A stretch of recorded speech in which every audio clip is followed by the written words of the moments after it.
Magandang araw mga kababayan dito po sa buong Pilipinas at sa ating mga OFWs sa buong sanlibutan na ngayon ay nanonood sa programang ito kung saan ako ay pinayagan muli ng korte upang makapagbigay ng isang video message sa inyo pong lahat. Kinalulungkot ko po na baka hindi ako payagan sa face-to-face debate, pero sa kabutiang palad ako'y binigyan ng pagkakataon ng korte na makapag-video message sa inyong lahat. Ang una-una ko pong advokasya, ako'y magtatrabaho po. Pupunta ako sa politika, hindi ko hanap ang pera. Hindi ko hanap ang katanyagan. Nasa akin na po lahat yun. Hindi ko na po kailangan yun. Ako'y magtatrabaho lang at tutulong para mabigyang solusyon ang ating mga kinakaharap na problema. So, yung aking pong paggobyerno ay ang tinatawag na laban sa korupsyon, yung governance and anti-corruption. Gagawin ko ang isang pagtatatag ng isang truth commission.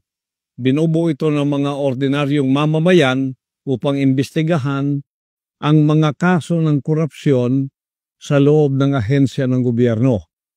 Susuportahan ang pananaw na ito ng isang advokasya pa rin na may parusang kamatayan o death penalty sa mga korap na politiko na napatunayang may sala sa malawakang pagkubkub o sa pagwawaldas o pandarambong ng pera ng mga Pilipino. Yan po ay advokasya rin ng isa kong kasamaan sa PDP Laban, si Atty. Vic Rodriguez. Pareho po kami riyan. Death penalty at ibinaban niya ang ceiling ng plunder from 50 million naging 1 million na lang po. Kung ako matutupad, kahit po 1,000 lang, kailangan may death penalty na sapagkat ang maliit na pagnanakaw at ang malaking pagnanakaw, pareho lang yan sa harap ng Diyos at sa harap ng batas ng tao. Pangalawa po, yung sa kalusugan. We need a healthy Philippines. Puro kailangan malusog ang mga tao.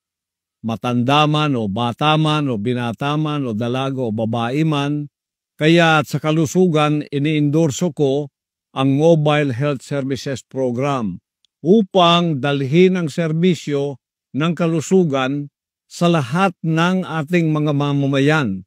Mga kabilang na rito ang pamamahagi ng libreng gamot.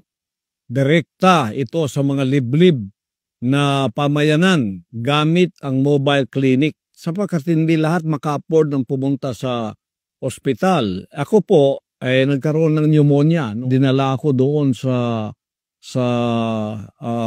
Philippine Heart Center. Nakita ko doon ang mga nakalinyang tao sa kanilang garahe, yung kanilang parking lot, no? Nagtanong-tanong ako, ang iba doon nasa 1 buwan, 2 buwan, 3 buwan na doon sila. Naghihintay para mapagamot. Hanggang iba namatay na nga.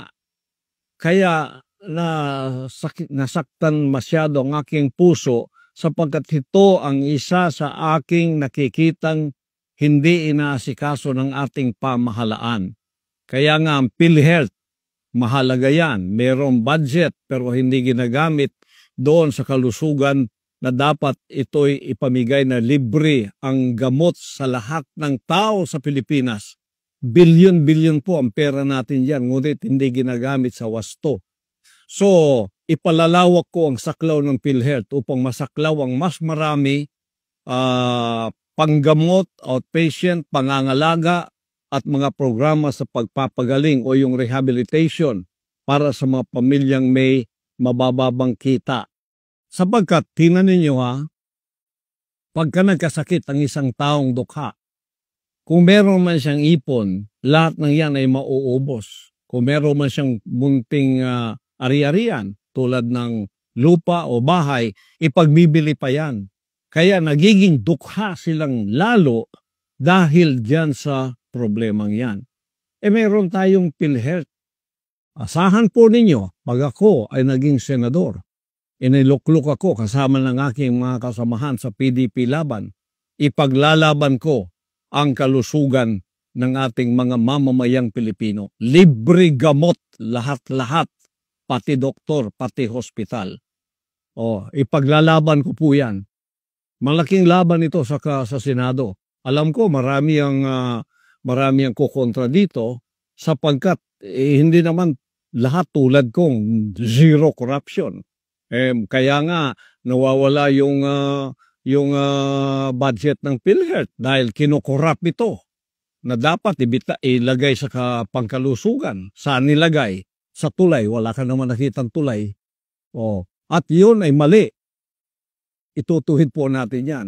Kaya ang aking pong advokasya, ayusin natin ang Pilipinas. Ito ay isa ring advokasya ko, pagbabawas ng kahirapan. Poverty Alleviation Program. Magpapasa ako ng Philippine Food Security Enhancement Act na magbibigay ng kapital sa mga magsasaka para sa produksyon ng agrikultura, makapagbigay ng modernong kagamitan sa pagsasaka upang suportahan ang mabisang produksyon, pamamahagi at pag-iimbak ng pagkain. Susulong din natin yung tinatawag na Subsidized Utilities Program upang magbigay ng subsidiya ang gobyerno sa mga bayarin sa tubig at kuryente na nakatuon sa mga pamilyang may mababang kita.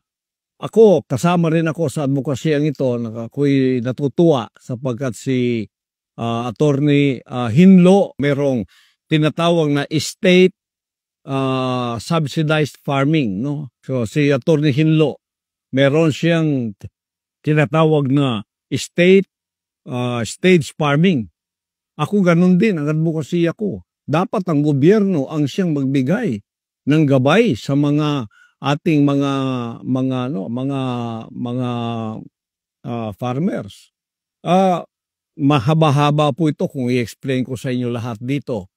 Mamaya na pagka tayo ay nandyan na sa Senado kung ako'y papalarin ng dakilang ama, sasabi ko po sa inyo, nakadetalye na po yan lahat sa aking panuhala. Detalyado na po yan kung paano gagawin. Ngayon, medyo mga ano lang ito, mga introduction lang para sa inyong kaalaman.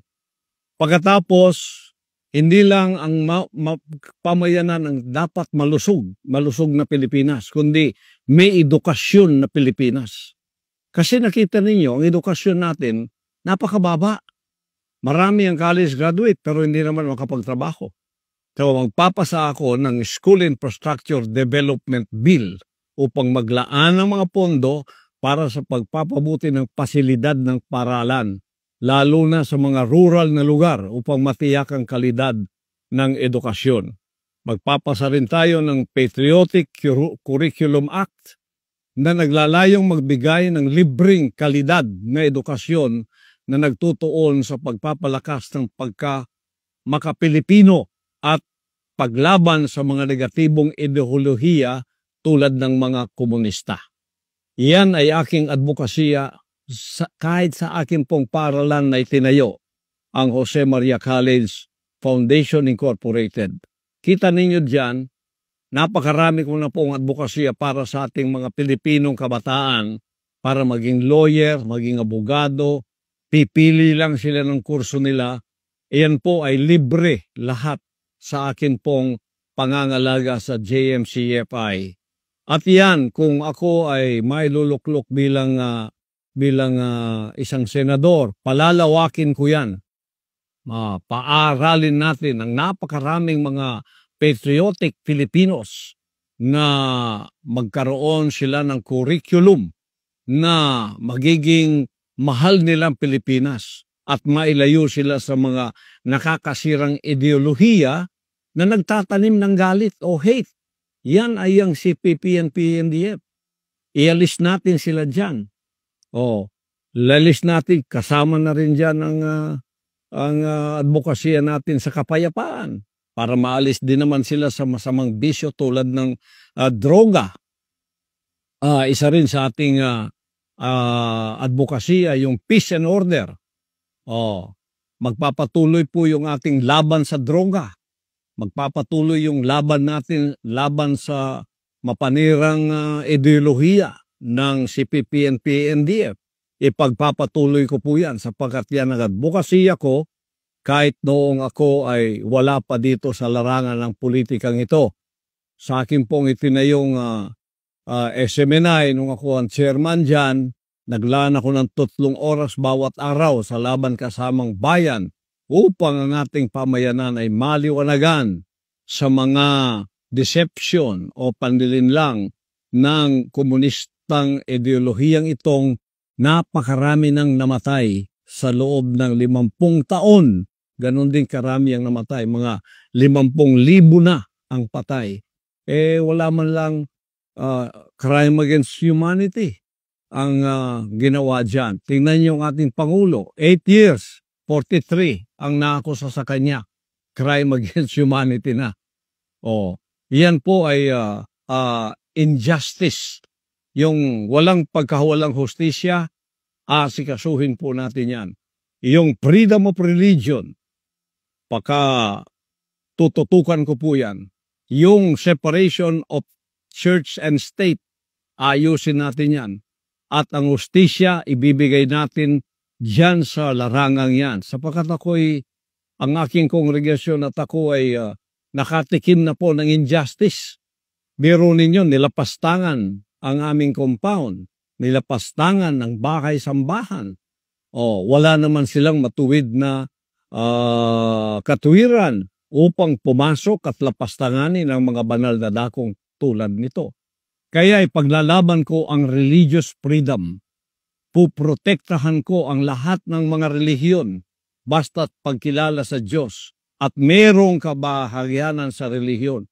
Ipagtatanggol ko anuman ang inyong relihiyon ay hindi pwedeng gawin ang ginawa sa Kingdom of Jesus Christ na paglapastangan, pag-abuso ng gobyerno o ng pamahalaan. Isa po yan sa mga drive natin. Ngayon, ako po ay advocate ng kalinisan ng kapaligiran. Ilulunsad ko ang Greening and Beautification Project. Kabilang ng pagtatanim ng puno, mga bulaklak, pagpapakalat ng mga buto at bulaklak upang mapalakas ang biodiversity. Sasagawa ko ang National Cleanliness Drive na mag-iempleyo sa mga walang trabahong Pilipino upang panatilihin ang kalinisan sa buong bansa. Susulong din natin ang turismo.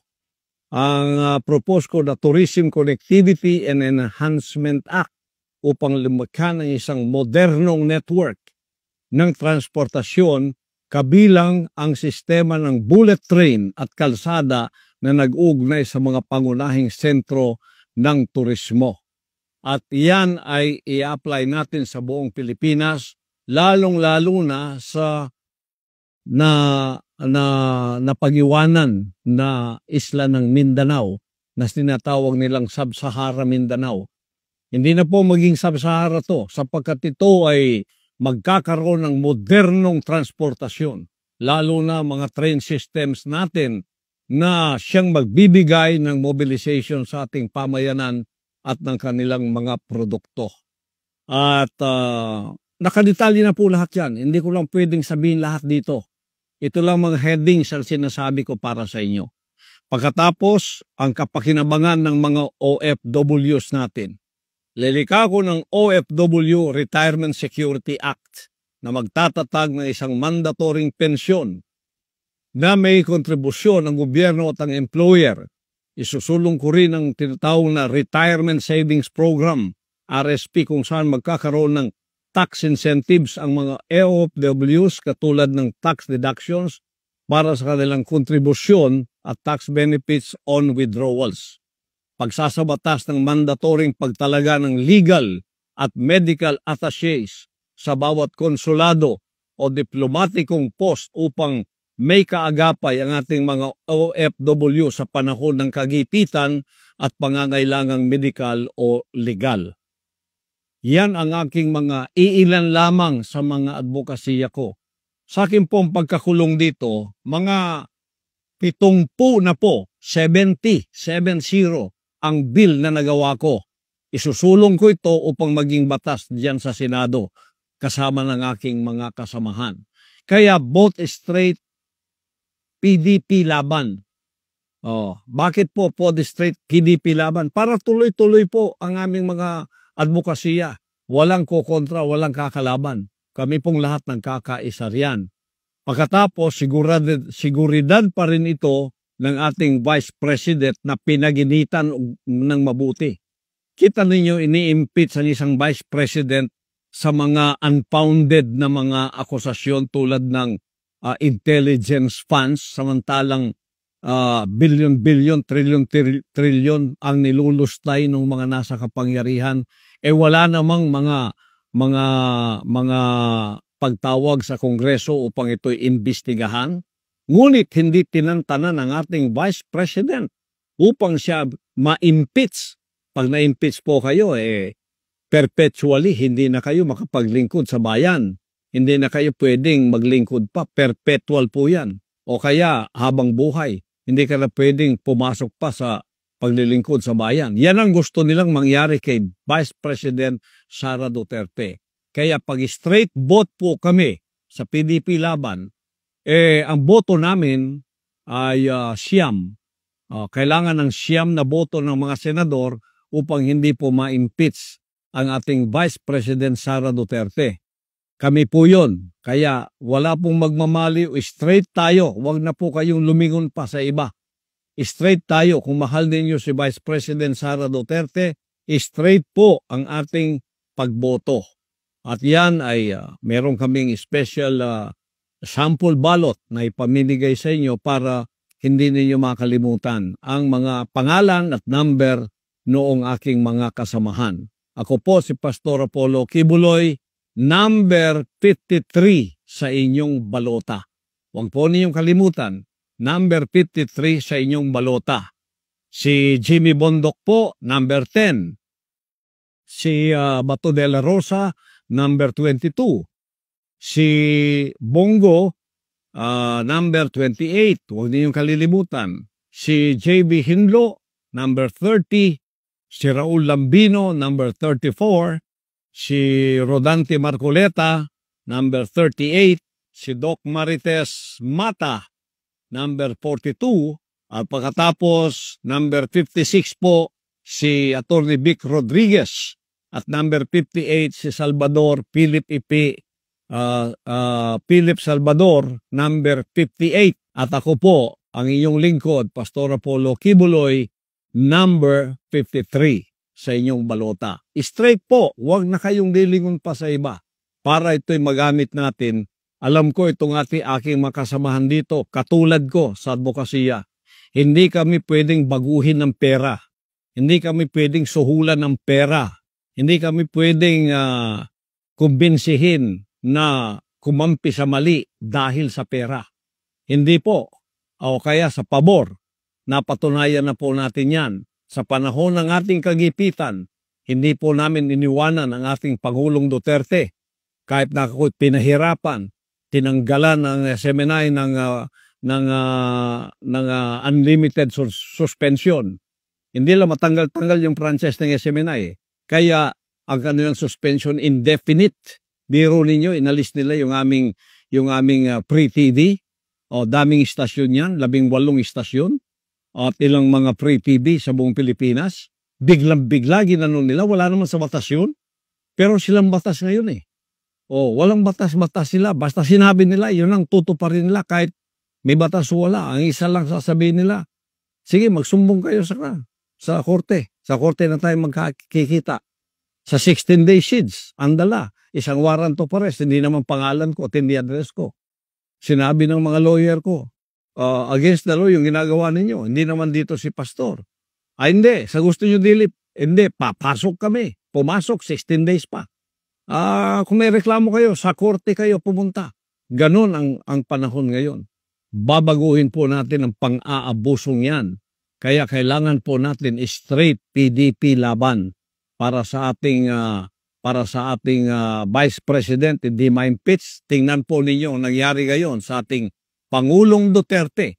Ang sinabi ko na sa inyo na ako ay gustong extraordinary rendition ng mga puti nung mga panahong ako'y umiiwas. Hindi nila ako nakuha. Ngayon, binigyan ako ng garantiya ng dalawang kinatawan sa gobyerno na walang rendition, kaya lumitaw ako. Ngayon, harapin ko sa korte. Kasi nung wala pang garantiyang yan, siguradong ibibigay nila ako sa kamay ng mga puti. At ganitong gagawin nila sa ginawa ni Pangulong Duterte. Kaya, ang kapalaran ko at kapalaran ng Pangulong Duterte ay pareho. Nakakulong kami. Nakulong siya doon sa The Hague, ako nakulong din dito, at ito ay walang mga prosesong tama. Ngunit ito itatama natin pagdating ng panahon. Kaya ako po ay narito pumasok sa magulong politikang ito, hindi upang magkapera, hindi upang kumamal ng pera o kaya maging tanyag, hindi po. Magtatrabaho po ako tulad ng ako'y nagtrabaho sa Kingdom of Jesus Christ. Zero corruption, pagpapaunlad ng mga sinasakupan ko na kung uunlad ang aking pamamahala sa isang organisasyon, uunlad ang lahat. Wala pong personal interest. Kaya idinimanda ako, sinanksyon ako para maipit ang aming mga propriedad, ang lahat ng nakapangalan daw sa akin, babawiin nila. Biro mo kay injustice niyan. Pagkatapos sinuri nila, ni isa walang nakapangalan sa akin. Ngunit gusto pa rin nilang kunin ang mga propriedad ng bansang kaharian. Anong klase ito na itutuwid natin ang injustice na ito? Hinahanap, hindi lang ako, kundi pati gold, pati property ng bansang kaharian. Papayagan ba natin ito ay magpapatuloy? Hindi po. Kaya para maituwid natin ang hindi tama, ang baluktot, para maituwid natin, straight po ang ating boto, PDP laban. Upang maipakita natin sa bansang ito na ang pamamahala tulad ng ginawa ng ating Pangulong Duterte sa 6 na taon ay maipagpapatuloy natin. Maisusulong natin kasi yan ang dahilan kung bakit tayo bumoto sa unit team noon. Ito ay continuity daw. Ngunit wala pang 3 taon pinutol na yung pangakong yon. At alam natin ngayon kung ano ang kaganapan. Lahat ng ayaw, suspended. Lahat ng ayaw, suspended. Dito, suspended doon. Binabantayang maigi, hindi tayo makahinga ng maluwang sa ating demokrasya. Sa katotohanan lang, ang demokrasya natin ngayon parang wala na. Kundi tatayo ang tulad ng PDP laban at ang mga kinatawan nito na inyong iboboto sa Kongreso, ay tuloy-tuloy na pong mawawala ang ating demokrasya at ang ating bansa. Huwag po nating gawin yon. Kaya straight po kayo, PDP laban, at pagpalain kayong lahat ng ating dakilang ama. Panalain natin ang ating Vice Presidente, Sara Duterte, at kasama na rin ang ating Pangulong Duterte. Ngayon ay kinulong doon sa The Hague. At ako'y ipatuloy ninyong ipanalangin na pagkatapos ng mga hearing na ito, makikita ninyo kayong mga lahat ng naniwala ay maliliwanagan kayo pagkatapos nito. Sana before pa naliwanagan na kayo sapagkat pagka ako'y dineclare na inosente ng korte, mapapahiya kayo kasama ng mga nag-akusa sa akin. Kaya manalangin po tayo. Ito yung dapat din sa Pilipinas. Huwag nating kalimutan ang Diyos na makapangyarihan ng gumawa sa atin. Huwag natin siyang kaligtaan. Pasalamatan natin siya sa lahat ng ating mga pagkakataong may buhay pa tayo. Ibigay natin ang lahat ng kapurihan at kapasalamatan sa kanyang lumikha ng lahat sa atin. Kasi kung wala tayong connection sa kanya, itong lahat ng ating mga material, financial, o politikang pinag-uusapan, wala pong mga kwenta ito. Mamamatay din tayo, haharap din tayo sa kanya. Kaya huwag ninyong kaligtaan sa panahong ito ang ating dakilang may kapal. Ibigay natin ang lahat ng kapurihan at kapasalamatan sa kanya na anuman ang pinagdadaanan natin. Kung tayo ay may mabuting puso, may mabuting kalooban, hindi niya tayo pababayaan. Tayo pa rin ang magtatagumpay sa huli ng ating mga buhay. At para sa bansang Pilipinas, naniniwala akong ang gabay ng dakilang ama ay pagkakaloob niya sa bansang ito. Lalo na gagabayan kayo o itong 10 na PDP laban senatorial slate. Diretso na po tayo. Huwag na tayong lumiko, huwag na tayong lumingon sa iba, diretso na po. Straight ang boto ninyo, PDP laban lahat, para tayo'y mananalo sa larangan ng ating pamahalaan at ng ating bansa. Mabuhay po kayo, mabuhay ang Pilipinas, at mabuhay tayong lahat. Ang kapurihan ibinabalik natin sa dakilang Diyos. Amen.